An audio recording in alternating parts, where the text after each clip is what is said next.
أعوذ بالله من الشيطان الرجيم.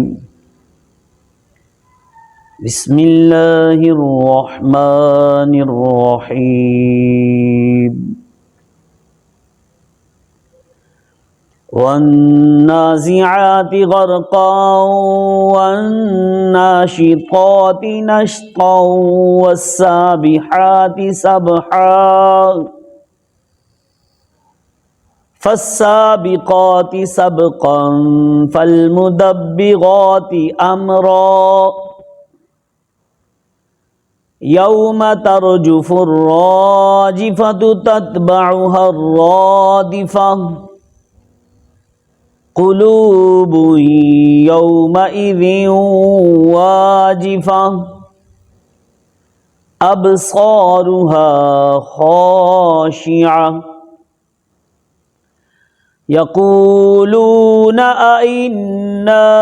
لمردودون في الحافرة أئذا كنا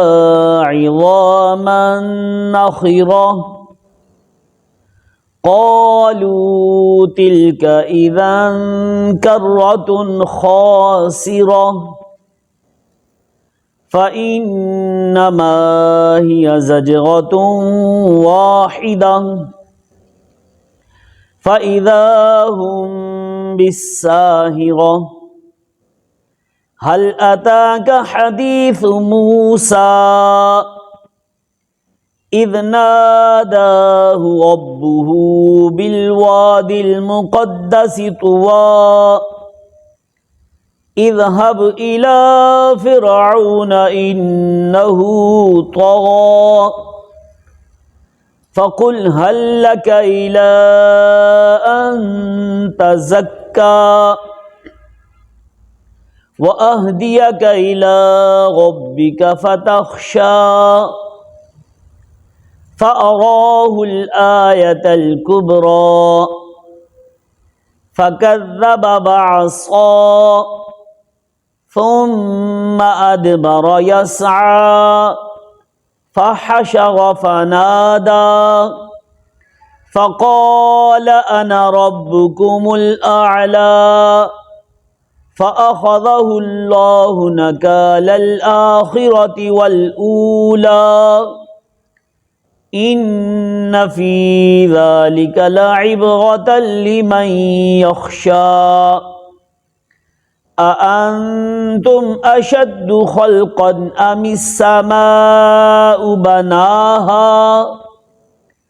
رفع سمكها فسواها وأغطش ليلها وأخرج ضحاها والأرض بعد ذلك دحاها أخرج منها ماءها ومرعاها والجبال أرساها متاعا لكم ولأنعامكم فإذا جاءت الطامة الكبرى يوم يتذكر الإنسان ما سعى وبرزت الجحيم لمن يرى فأما من طغى وآثر الحياة الدنيا فإن الجحيم هي المأوى وأما من خاف مقام ربه ونهى النفس عن الهوى فإن الجنة هي المأوى يسألونك عن الساعة أيان مرساها فيما أنت من ذكراها إلى ربك منتهاها إنما أنت منذر من يخشاها كأنهم يوم يرونها لم يلبثوا إلا عشية أو ضحاها صدق الله العظيم.